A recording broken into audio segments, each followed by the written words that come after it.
दोस्तों, वैद्यनाथ धाम पूरी दुनिया में प्रसिद्ध है। वैद्यनाथ धाम को बाबा धाम या रावणेश्वर धाम भी कहते हैं। यह भगवान शिव के 12 ज्योतिर्लिंगों में से एक है। पुराणों में वैद्यनाथ ज्योतिर्लिंग की कथा लंकापति रावण से जुड़ी हुई है। भगवान शिव के भक्त रावण और बाबा वैद्यनाथ की कहानी बड़ी निराली है।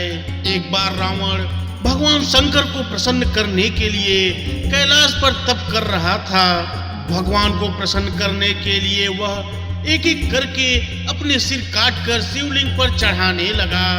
9 सिर चढ़ाने के बाद जब रावण 10वां सिर काटने वाला था तो भोलेनाथ ने प्रसन्न होकर उसे दर्शन दिए और उससे वर मांगने को कहा। तब रावण ने भगवान शिव को ही लंका ले जाने का वरदान मांग लिया। बहुत से पुराणों में लिखा है रावण ने कामना लिंग मांगा था। महादेव ने उसकी इस मनोकामना को पूरा तो किया पर साथ ही एक शर्त भी रखी। उन्होंने कहा कि अगर तुमने शिवलिंग को रास्ते में कहीं भी रखा तो मैं फिर वहीं स्थापित हो जाऊंगा। रावण ने शर्त मान ली। इधर भगवान शिव को कैलाश छोड़ने की बात करते सुन सभी देवता चिंतित हो गए। इस समस्या के समाधान के लिए सभी भगवान विष्णु के पास गए।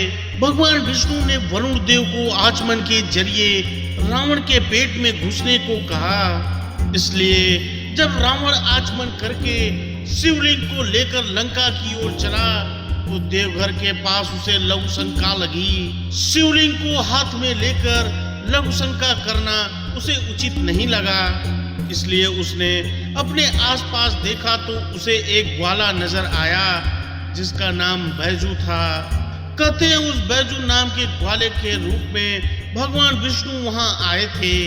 रावण ने उस ग्वाले से कहा कि वह शिवलिंग को पकड़ कर रखे ताकि वह लघु शंका से निवृत्त हो सके। और उसने यह भी कहा कि शिवलिंग को भूल से भी भूमि पर मत रखना। रावण शिवलिंग देकर लघु शंका करने चला गया।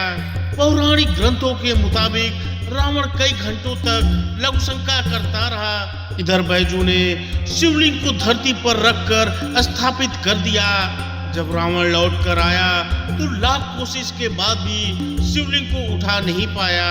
तब उसे भी भगवान की यह लीला समझ में आ गई और वह क्रोधित शिवलिंग पर अपना अंगूठा गढ़ा कर चला गया।